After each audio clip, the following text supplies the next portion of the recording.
Dando sequência à série de entrevistas com os candidatos a deputado estadual e deputado federal de nossa região, no Banquete em Foco de hoje recebemos o policial civil e candidato a deputado federal, Renan Henrique.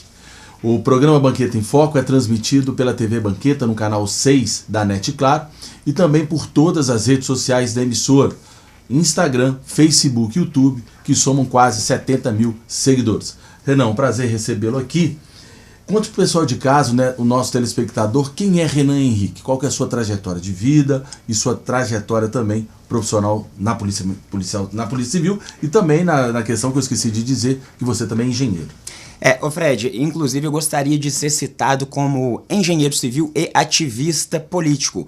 Na verdade, na polícia eu sou concursado, tá? Porque muitas pessoas não têm a oportunidade do pai dar aquele up na vida e acaba que você tem que optar por alguma coisa para você ter algum meio de vida, tá? Eu entrei para a polícia aproximadamente aos 18, 19 anos e me considero funcionário público. Eu não sou aquele policial que tá ali para correr realmente atrás da criminalidade.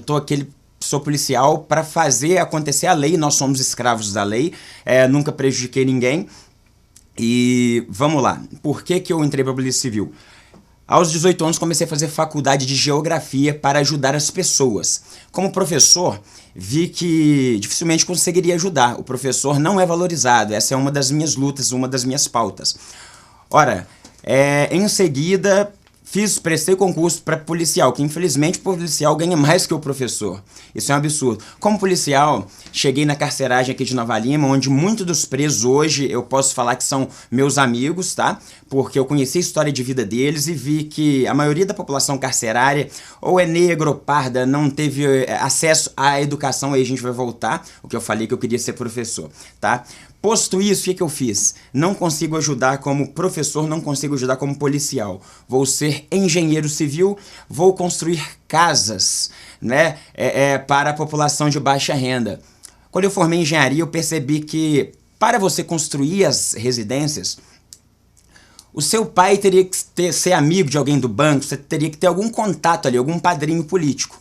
Pois bem, aí comecei a trabalhar com projetos de engenharia civil, continuei estudando, fui fazer mestrado em administração, me interessei muito pela administração pública e o que foi de encontro? Eu tô na política desde o ano de 2008, já fiz campanha de alguns vereadores, etc. Eu sempre adorei política. Mesmo na época de educação, eu fazia curso de geografia, ou seja, geopolítica, ciência política, na área de humanas, né? Justamente para entender sociologia, entender todo o trâmite, né, da sociedade em geral. Pois bem, como eu já estou na política há muito tempo, eu percebi que o meio mais eficaz de alguém nascido oriundo de uma família sem posses como a minha, de bairro simples e etc., seria através da política. Então, voltando, fiz algumas campanhas, né, coordenei algumas campanhas, tanto de vereador quanto de prefeito, e quando você chega a um momento, você fala, poxa, isso não está dando certo, vamos fazer com minhas próprias mãos. A minha trajetória, resumidamente, é essa. Você é nascido e criado aqui em Nova Lima, e tem qual sua idade hoje que você fez concurso com 18, 19 anos? Eu tenho 37 anos. 37 anos. Isso. Você é do bairro Vila Passos. Divisa Vila Paz e Vila Operária. Vila Paz e Vila Operária é tudo? Exatamente. Renan, por que você, como você disse, né, apoiava na política, mas por que você resolveu ser candidato a deputado e por que o cargo de deputado federal? Pois bem, Fred, eu sempre fui convidado porque as pessoas falam que eu tenho a inteligência, o estudo e a desenvoltura e gosto de ajudar o público, tá bem? Sempre relutei contra ser candidato. Pois bem, foram chegando as eleições, as pessoas perceberam que eu passei a investigar a MG 030. E, curiosamente, eu saí de um plantão que eu trabalhava 24 horas na semana e tinha tempo de fomentar a minha ONG, a qual sou presidente, que é o Observatório Social, e me mandaram para Venda Nova. sem explicação alguma, trabalhando todos os dias. Como as pessoas já pediam para que eu fosse candidato, e eu fui para Venda Nova faltando uma semana para descompatibilização, eu falei, pois bem, eu vou ser candidato sim. E eles me convidaram para ser candidato ao Senado Federal e não a deputado federal, justamente porque eu tenho condição de debater com um candidato que eles não querem que vença, que é o Cleitinho, tá? Que o Cleitinho fala muito, mas não fala por que ele está fazendo. Então eu iria debater com o Cleitinho, participar de debates com o Cleitinho.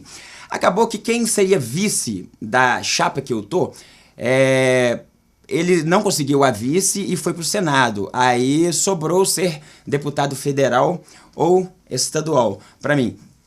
E prefiro ser o deputado federal, porque eu teria um debate com pessoas que eu não acredito na inteligência delas aqui de Nova Lima, por exemplo, e que estão, por exemplo, ganhando milhões e milhões de campanha, tá? Tem uma candidata que eu até aprecio a coragem dela, mas tem uma que, sinceramente, eu não sei o que está fazendo lá. Seria para ser oposição, mas está sentada no colo do prefeito, e não faz nada em Nova Lima, vai fazer o que em Brasília? O meu posicionamento é esse, e chamei várias vezes para um debate ao vivo, mas ninguém aceita um debate ao vivo comigo, é impressionante. E se deu assim, o motivo pelo qual eu sou candidato a deputado federal. E referente à sua candidatura a deputado federal, quais são suas principais bandeiras? A principal bandeira, obviamente, é educação. Obviamente, eu acredito que as pessoas não entendem, tá? A população tem que ser crítica, as pessoas não entendem. A terra, isso aqui tudo é nosso, não tem dono, tá? Pois bem, empresas vêm e exploram o minério de ferro, o minério de ouro, o petróleo, a água, que é um mineral, exploram terras férteis e o governo taxa. Essa taxação deveria voltar para a sociedade em forma de educação, saúde, segurança, políticas públicas, programas sociais, infraestrutura e etc. No entanto, esse capital está circulando no meio empresarial e no meio da elite política, enquanto tem gente passando fome, né? A gente vê aí, não vamos ter nem tempo para falar sobre economia, sobre escola de Chicago, escola austríaca, mas a gente vê a desvalorização cambial feita pelo Paulo Guedes, por exemplo, uma tortura para o pobre, porque o agronegócio ganhou, ficou com mão de obra barata, produz muito, mas você vê gente passando fome no Brasil, isso é um absurdo. Por exemplo, tá? Então minha pauta principal é educação, para a população ser crítica, reclamar, não aceitar, e a transparência está chegando, seria minha pauta, mas já está chegando, é óbvio, com a nova lei de licitações, você vê que todos os processos licitatórios, eles vão ter que ser filmados, então já é um grande avanço para a gente. Educação, transparência, e também existem as pautas as reformas que obrigatoriamente a gente vai ter que fazer devido ao avanço da medicina.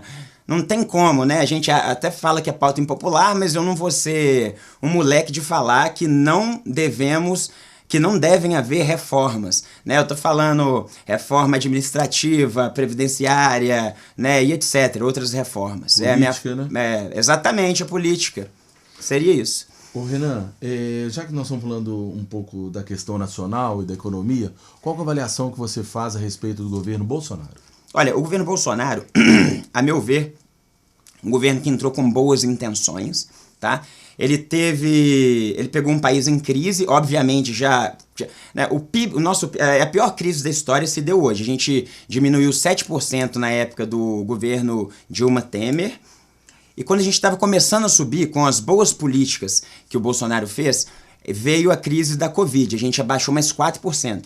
Então, a gente está aí um déficit de 11%, porque estava subindo 0,2%, 0,4%, né? Então a gente está aí num déficit de 11%. O Bolsonaro deu azar, só que a gente caiu pouco no PIB, por quê? Pelo câmbio artificial que o Paulo Guedes colocou. O real não vale 5,50, o real deveria valer 3,50, tá? Ou seja, e inversamente proporcional a isso, o agro ganhou, o governo ganhou dinheiro, por isso que tem condição de colocar esse populismo, que o Bolsonaro está fazendo um populismo, E posteriormente, inversamente proporcional, você teve a Petrobras atrelada ao dólar. Ou seja, o pobre precisa de pagar em dólar, mas o agronegócio, ele exporta, ele faz em real. Então, é inversamente proporcional. Tem o mago com o Paulo Guedes. O orçamento secreto do Bolsonaro também, para mim, funciona como o petrolão, como mensalão, sinceramente.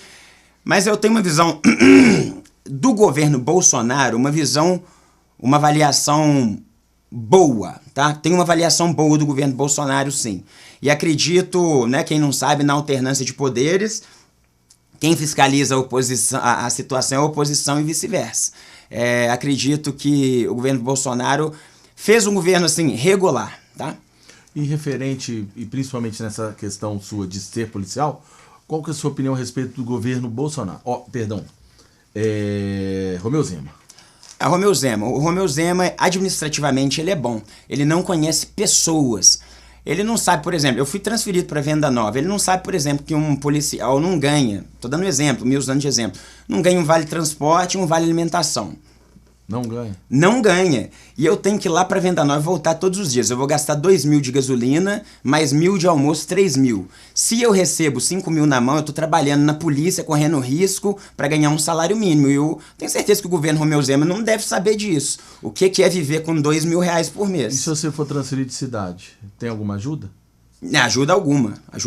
Não existe ajuda. Mas aí não vai fazer diferença nenhuma também transferir de cidade, porque você vai alugar uma casa, só que ele não pode me transferir, porque como que ele vai transferir? Só se eu fizer alguma coisa, assim, se eu fosse corrupto. Mas enfim, você votaria no Zema? Não, eu vou votar no Calil. Ok. Renan, referente à questão da avaliação do governo municipal, qual avaliação que você faz? Olha, o governo municipal, eu creio que, pelo menos eu tinha esse pensamento, que o governo João Marcelo é um governo... A pessoa do João Marcelo é uma pessoa boa. Com relação ao governo municipal, creio que até então seja um péssimo governo. Tanto é que eu fiz diversas denúncias no Ministério Público. Creio que o João Marcelo seja extremamente mal acompanhado, ficou devendo favores na campanha. A gente sabe que ele é assessorado... Cara, o tio dele, Fred, fazendo obras com dinheiro público, sem licitação, é uma coisa sinceramente de dar nojo. E o tio dele hoje é chefe de gabinete ou chefe de governo, eu não sei, tá? Que é o João Bosco Pessoa, dono da Palmeira Engenharia, que tem uma placa em frente à igreja, que é em frente à prefeitura, e o João Marcelo assinou dando subvenção para a prefeitura. Tá no Instagram do João Marcelo, tá? Os secretários, né? Após várias denúncias, foram 14 secretários que saíram, eu creio. Então, o próprio João Marcelo, ele admitiu que o governo dele está ruim, tá? Sou estudante de estatística. Eu tenho certeza que eles têm pesquisa informando que a população não está compactuando com o que está vendo. O governo está muito ruim. Está muito ruim. Você vê, o secretário de Cultura tenta fazer festa com o som ligado para um hospital que tem gente com CTI, está no CTI fazendo hemodiálise. Gente, pelo amor de Deus, é um governo muito fraco. Vamos ver outros pontos. A cidade toda esburacada. Isso não é trabalho de vereador, gente, tem buraco. Aqui é o secretário de obras, ele tem que ter uma subsecretaria de pequenas obras. É uma coisa básica do conhecimento que a gente tem de política, entendeu? Ele não sabe montar um governo. Aí chamou agora, em cima da hora, por exemplo, um secretário de obras que é de Contagem, que não sabe onde que é uma Nova Canaã, não sabe o que é o Água Limpa, não tem nem tempo de saber. A avaliação que eu tenho do governo é essa... com ressalva, por exemplo, para o Léo Caldeirão, um ótimo secretário, um secretário técnico que foi jogador de futebol. Secretário de esporte. De esporte. Um secretário técnico que foi jogador de futebol e uma das poucas referências que eu tenho de bom no governo João Marcelo. Outra pessoa que eu gosto muito também é do Abner. Se eu fosse prefeito, por exemplo, o Abner faria parte do meu governo. O Léo não faria porque eu chamaria o Valmir. Você conhece o Valmir, que é... Lá do Galo. Do Galo. O artilheiro dos gols bonitos. Artilheiro dos gols bonitos. Agora vamos dar prosseguimento, só continuando. O Rodrigo, ele trabalha com mineração. Ele é de Nova Lima, tá? Eu colocaria ele no Secretaria de Planejamento. O Rodolfo, que é dono de uma empresa de contabilidade, ele seria o meu controlador. O Rodolfo Moura, talvez você não conheça. E é isso, tem muita gente boa aqui em Nova Lima, muita gente boa mesmo. Agora, Renan, você tocou num assunto que com certeza é uma das suas bandeiras, porque você é engenheiro, tem um conhecimento de construção, né? Sim. As ocupações em Nova Lima, de uma forma geral, como que você enxerga essas ocupações? Tá. Ocupação. Ocupação ela se dá por uma falha do governo.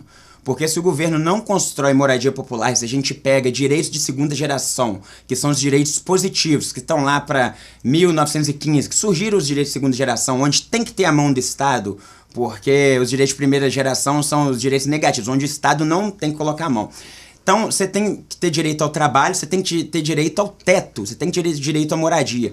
Então, essa taxação que o governo pega das empresas, taxa as empresas são... a terra é nossa. O governo taxa as empresas, então, pelo direito de segunda geração, ele tem que construir moradia popular. Pois bem, não se constrói aqui em Nova Lima, ou se constrói pouco. Quando você tem um déficit habitacional, as pessoas vão procurar por direito ter a sua moradia, porque vai morar onde? Na rua? Tá, beleza, pois bem. Quando a pessoa ocupa uma área, o dono da área não pode deixar. Se ele deixou, que dizem que é a Anglo Gold, por exemplo, aquelas ocupações em Santa Rita. A Anglo Gold se desdona do terreno. Se desdona, não paga IPTU, não paga nada. Outro dia até a corregedoria de polícia me deu uma sanção, porque eu fui discutir com a Anglo Gold um local que eu creio que não seja dela. Porque se passa caminhão de lixo recolhendo lixo, então alguém está errado, mas a perseguição política é assim. Então, ocupação. Prefeito, pega sua caneta e faz o seguinte, Anglo Gold, isso aqui está desapropriado, agora eu vou fazer um plano para esse bairro, para essa ocupação, eu vou colocar saneamento básico, vou colocar rede de esgoto, vou colocar internet, vou colocar energia elétrica, e a partir de agora, gente, isso é seus. E não vamos deixar mais haver ocupação, sabe por quê, Fred? Porque nós vamos construir moradias populares. Então não vai ter necessidade de ocupação, entendeu? O povo é humilhado, o povo sai embaixo de lama, o povo não pode ter um tênis branco, porque se pisar uma vez ele vai ficar encardido. Então a minha visão sobre ocupação é essa, um direito de quem ocupa e um descaso governamental. Referente à questão das enchentes, referente àquela questão ali que é muito difícil ali em Honório Bicar, referente àquelas casas que estão quase dentro dos rios. Sim. E que não foram totalmente condenadas. Qual que seria a solução para aquilo, para os donos da casa, né, da moradia? Primeira parte, uma equipe técnica de engenheiros. Tem como fazer alguma barragem ali para que eles não sejam prejudicados? Não. Tem, então vamos fazer barragem. Não tem como fazer... É o que a gente acredita, né? Não tem, mas aí precisa de estudo técnico, não tem como um jornalista falar. Não tem como um jornalista falar que tem ou que não. E nem um engenheiro que constrói casa, tá? Porque é muito técnico, por isso que eu falei que é técnico. Então vamos lá, não tem como, é o que eu daria prosseguimento. Vamos pegar um loteamento, novamente da Anglo Gold, que não paga IPTU, vamos desapropriar e que seja perto ali, porque eles já estão com as raízes culturais do bairro ali. Vamos colocar essas pessoas e vamos construir um conjunto habitacional, não de prédio, de casas igual a desse, que eles gostam de ter o jardim, gostam de ter as flores plantadas, etc. Então, Anglo Gold, tchau, ó. Tá desapropriado e vambora, vamos construir casa para essa gente que eles merecem. Eles fazem parte da população de Bicalho, tá? Ainda nessa questão de casa, explorar bastante essa questão, Renan, se discute muito que não se faz mais moradia popular como aquela do Nova Suíça, de prédio. Muita gente adensada no mesmo lugar. Você concorda com isso ou não? Que não se faz? Isso, porque tem que deixar, não pode colocar todo mundo no mesmo lugar.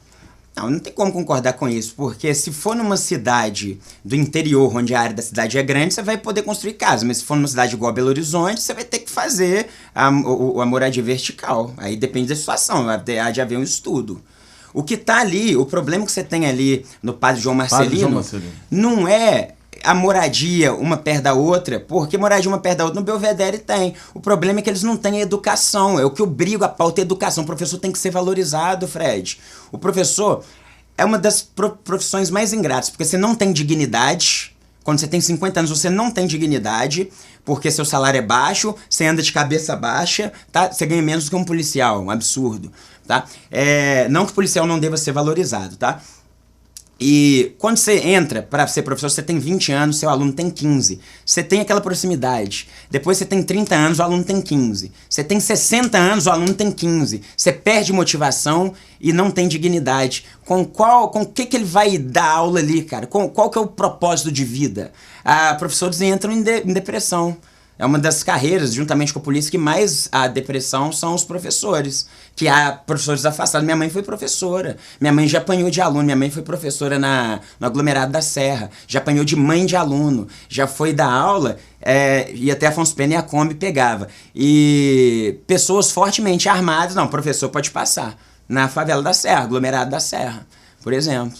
É isso. Então, sua proposta, qual que seria a sua proposta, sua ideia para melhorar essa questão dos professores? Primeiramente, que os governos sejam dignos e paguem o piso, o que não ocorre aqui em Nova Lima. Mas vamos falar de Nova Lima?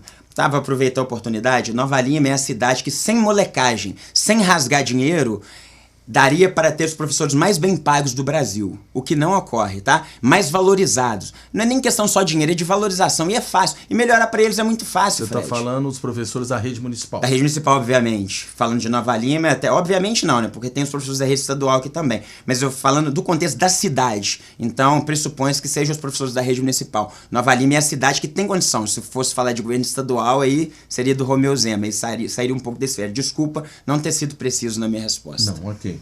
E referente, vamos falar um pouquinho da questão de segurança. O que você acha a respeito da segurança no estado de Minas Gerais, das polícias civis e militares? O governo estadual referente ao pagamento de salários, condições de trabalho, benefícios?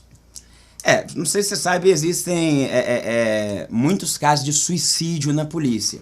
As pessoas não sabem, as pessoas acham que é um serviço fácil.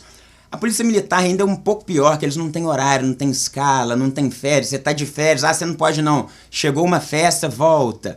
Eles falam qualquer coisa, né? Aí eles são expulsos da cidade, né? Tem um amigo meu que até o Meirelles, ele é Cabo Meirelles.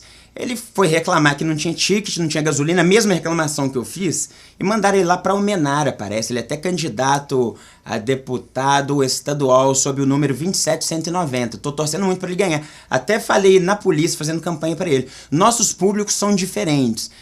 O público dele é polícia, é um público ali de direita, sabe? Acredito até que ele vá ser eleito. E o meu público é outro público, por isso que não dá pra gente dobrar, entendeu? Mas é um cara que eu torço por ele. E, continuando, falando sobre salário, a gente não recebe ticket, não recebe vale alimentação, o trabalho é desgastante, você escuta problema o dia inteiro. É um trabalho que, sinceramente, cara, eu não me vejo daqui a 2 anos, 3 anos, 5 anos, porque eu creio que a minha capacidade intelectual me permita hoje trabalhar de casa, trabalhar do clube, fomentar minha ONG, fazer meus vídeos, fazer esse tipo de produção. Eu não creio que eu tenha talento para ser policial, mesmo porque é difícil você acreditar que uma pessoa seja presa com um cigarro de maconha e você vira aí o helicóptero da Aécio Neves, o cara ser solto com pasta base de cocaína. Isso tá errado, gente. Não é porque é Aécio Neves, não é porque é um, porque é outro, não. Isso tá errado. E voltando ao Romeu Zema, ele tá acostumado a pagar funcionário pouco. Ele deu uma entrevista falando, não, você acha empregada doméstica no norte de Minas a R$300, então vão trazer empresa pra cá. Ô, gente, não vão trazer empresa pra cá, é pra dar educação pra esse pessoal, pra eles terem uma vida digna, entendeu? Nos Estados Unidos não existe empregada doméstica, não, e as que existem têm vida digna, são diaristas, vão cada um. É a mesma coisa, Fred, saindo um pouquinho do tema. Um Uber, cara, eu assisti uma entrevista. O Uber, uma entrevista não, no jornal, o cara quer que entrega no apartamento dele, ele não pode descer no condomínio para pegar o lanche. Se o cara tiver teto, se o cara tiver comida e educação, ele vai falar aí, playboy, pega seu lanche que eu pego o meu, não vou levar nada pra você não, vai lá e pega. Sabe por quê? O cara que é iFood, ele sente o cheiro da comida, da lagosta e nunca comeu, cara. Isso é Brasil, não há necessidade disso. A gente precisa de educação para mudar essa realidade. Voltando, né, a gente está no assunto da polícia. A polícia hoje não tem dignidade, não tem aumento, já tem um tempo, assim, aumento real, a gente, na verdade, teve decréscimo, né? Se você não tem aumento e tem inflação, você ganha menos. Meu salário na polícia hoje é muito ruim. Graças a Deus eu não dependo de polícia, ou tão somente da polícia, tá? Apesar que a gente teve uma crise na engenharia também, mas eu creio que o salário que eu tenho, que eu ganho um salário mínimo na polícia hoje, assim... Eu ganharia, assim, que eles me ofereceram, alguém me ofereceu, não vou falar de onde que é, de propina 30 mil reais por mês para eu parar de falar de uma certa rodovia. É isso. Tem a oportunidade de falar da MG-030, o que você tem para falar da MG-030? MG-030 é um projeto, né, um projeto mal feito, eles falam que o antigo gestor é bom, o secretário fez o projeto extremamente mal feito, a pessoa que ganhou a obra estava em 20 milhões, aí de tanto aditivo já foi para 40. O gestor atual isentou de licitação o mesmo empreiteiro que estava devendo o erário público, incorreu no erro. Desde cedo eu falei, João Marcelo, faça uma auditoria. Antes dele ter errado, e ele estaria bem, se eu fosse consultor dele, ele estaria bem, porque ele ficaria livre de um cara que quer voltar para o governo, e ainda ficaria livre desse gargalo que é MG-30. Eles vão ter que fazer outra licitação. Ele vai passar vergonha. Ele vai passar vergonha porque vai ter o Sigpari agora novamente, Fred. Vai ter o Sigpari. Deus queira que eu esteja errado, mas aqueles taludes ali, eles vão cair na chuva. Ele tem que torcer para não ter chuva. É isso que eu tenho que falar da MG-30, uma vergonha total. É uma obra entre família e todo um contexto que aqui caberia 3, 5 horas de debate, mas vamos dar prosseguimento, porque senão não vai haver tempo da gente, né? Tá. Ô Renan, voltando ainda na questão da polícia, existem vários candidatos, aliás, existem vários deputados e também candidatos que defende a bandeira de ser representante da polícia, seja militar, seja civil, das forças de segurança. Você se coloca como uma desses candidatos ou não? Não, sou um ativista político, um ativista social, um estudioso e que, vamos ser sinceros, Fred, o meu trabalho na polícia sempre foi mais de psicólogo. Cara, não faça isso por causa disso, disso, disso. Faça esse curso porque você vai se dar bem. Pare de usar esse tipo de droga. O meu trabalho nunca foi de prender... e dar tapa na cara e pegar dinheiro de jogo do bicho, pegar dinheiro de máquina caça-níquel, tomar dinheiro de quem faz seu comércio aí ilegal de droga. Procurem saber quem é Renan na cidade, você vai ver, Renan já pegou 1 centavo de alguém? Nunca peguei, tá? O meu trabalho é social e não opressivo, digamos assim, tá? É isso. Ô Renan, estamos chegando no final do nosso programa, a gente tem algum tempo. Perguntar para você, qual é o desejo, como você gostaria de ver a Nova Lima, o Estado e o Brasil, caso você seja eleito? Vamos falar de Nova Lima, Fred, porque minha campanha é baseada em Nova Lima, vou repetir, gente, não ganhei nem 1 centavo do partido, tá? Nem 10 centavos. Então, isso que eu queria te perguntar também, deixa eu te cortar para isso, até para você passar, pessoal de casa. O partido tem o dinheiro do fundo eleitoral. Tem. Ele não, como que é essa, igual você falou que não recebeu, essa repartição, essa divisão? Tem candidato que recebe e outro não? E qual que é o argumento para... Existe o candidato que é atual deputado, a lei fala para ele ganhar mais ou isso é uma questão do presidente decidir? Não fala, Fred. Vamos lá, então. Vai demorar uns 5 minutos, pode? Tranquilo. Beleza. Você tem o fundo eleitoral. O fundo eleitoral, ele é dividido, não sei se você sabe, através de quantos deputados federais tem cada partido, tá? Então, você pega aí, por exemplo, o União Brasil, que está com 70 deputados, mais ou menos, ele vai ter o maior fundo. Me parece que ele teve 2 bilhões aproximadamente de fundo. Então, os caciques dividem em todos os estados onde existem os deputados federais. Obviamente, se o cara já é deputado federal e o partido quer que ele seja reeleito, ele vai repassar para quem vai continuar dando dinheiro para ele. Porque às vezes você pode dar dinheiro para um cara, o cara não tem o talento e o cara não vai ser eleito, sabe? Então a gente tem esse gargalo. O segundo gargalo é o seguinte, a gente tem uma corrupção, né? Aí eu não estou citando partido nenhum, uma corrupção legalizada, porque o partido recebe 10 milhões de fundo para Minas Gerais, por exemplo. Aí ele vai lá e contrata uma gráfica e paga 6 milhões para a gráfica e fala, gráfica, me devolva 5 milhões, fique com seu 1 milhão, fique feliz. Aí ele embolsa aquele dinheiro e o candidato não vê dinheiro. E tem a situação também do candidato ser amigo e ao invés de gráfica, passa para o candidato devolve. Então você vê em alguns partidos candidatos recebendo 2 milhões e outros não recebendo nada. Eu, por exemplo, queria ter recebido pelo menos 5 mil, cara, para divulgar meu material na rua. Pelo menos 10 mil. Não recebi, mas não foi por isso que eu desanimei. Não sei se foi, sei lá, alguma sabotagem de gente aí, de rádios aí, sabe?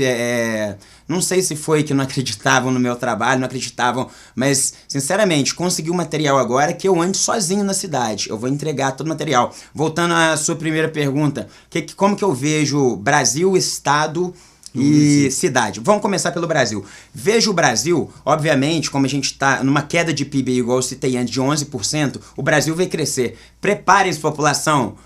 Vocês vão ganhar dinheiro, mas guardem o dinheiro. Não façam igual vocês fizeram antes em 2010, 2012, compraram um carrão, essas coisas, não. Guardem o dinheiro. Né? O Brasil tende a crescer, não tem jeito. Apesar das crises do mundo, né, a guerra da Rússia, etc., o Brasil tende a crescer, tá? Porque está muito baixo. Então a economia uma hora estoura. A gente tem muito recurso mineral, tá? Tem que dividir esses recursos, tá bem?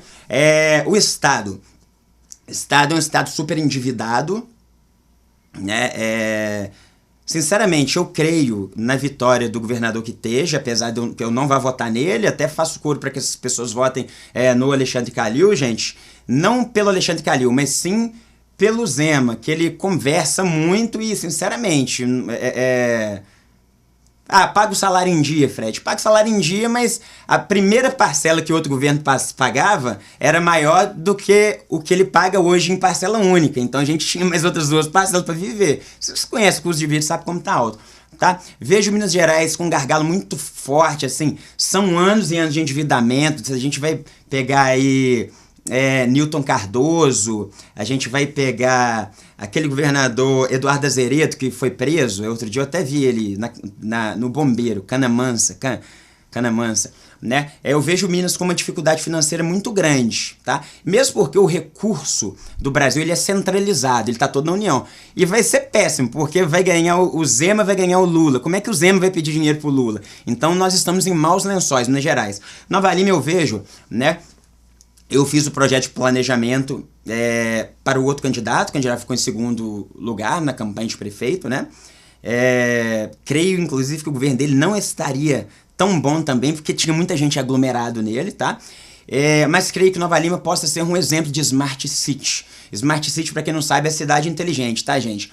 Vão colocar câmera em Nova Lima, vão deixar o recurso humano para o que realmente precisa. Você precisa de gente para multar ou a câmera pode ir lá e multar? Vamos copiar o exemplo de Chicago, entendeu? Que é uma Smart City, uma cidade inteligente.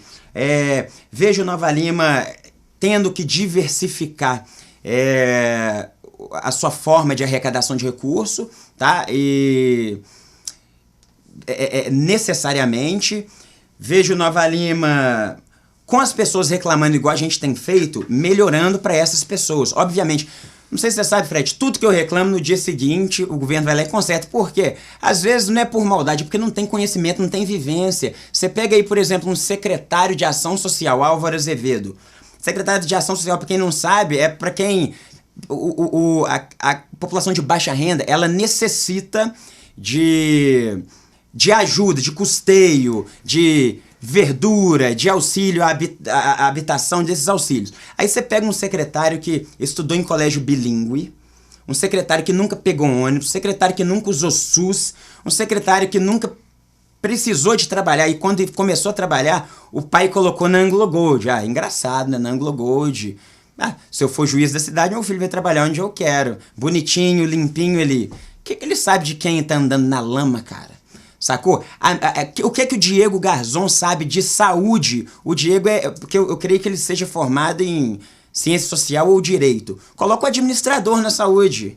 O administrador, e não essas mudanças que causam nuances no próprio governo João Marcelo. Tá, a gente tinha uma secretária condenada por desvio de verba e ligada a uma empresa que estava aqui em Nova Lima como secretária de obra, é formada em administração. O que ela sabe de obra? Ela não sabe nada. O que ela sabe de falar esse talude aqui, não vai chover, não vai aguentar. Não sabe nada.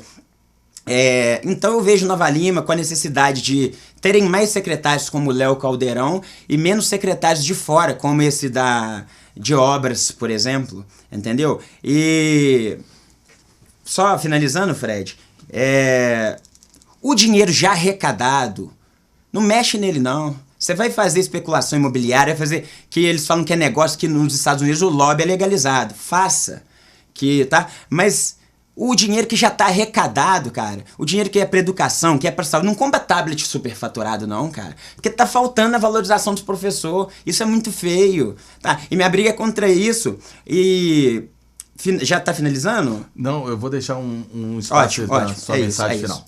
Renan, então, estamos finalizando agora, mensagem final pro telespectador, pro seu eleitor, fique à vontade. Gente, Renan Henrique 3399, deputado federal, vai ser o primeiro que vai aparecer lá na telinha pra você, tá? Muita gente pergunta, Renan, vale a pena? Eles pegam no seu pé na polícia, eles pegam no seu pé na cidade, tentam armar pra você em rádio. Gente, vocês não sabem a alegria que é você sair, fomentar uma greve do pessoal da coleta de lixo e vocês virem 500 famílias recebendo ali R$200 a mais por mês. Isso é R$100.000.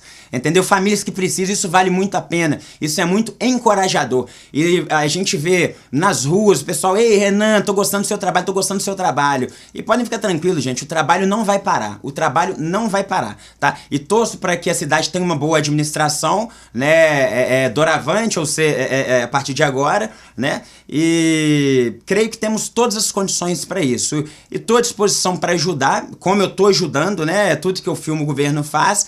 E é isso, Fred, 3399 para fomentar nossa ONG, campanha sem custo, quem puder ser voluntário. E creio que, resumidamente, né, a gente tem pouco tempo, a entrevista, e agradecer o Fred, né, por esse espaço democrático. Né, a gente sabe que às vezes é difícil chamar alguém de oposição ou de situação, mas fui convidado, gostei muito da entrevista e dá parabéns também, porque eu conheço o Fred desde quando a gente jogava bola no estadual. Eu lembro que você jogava, era mais bom novo. De bola, hein? Era bom, não era ruim não. O que me ajudou na coletividade também, eu era atleta. Só fazendo um adendo, eu tive a oportunidade de estudar no Emílio de Lima com o filho de um prefeito, que era o Gliverson, e o filho do médico da cidade, que é o Daniel Lúcio.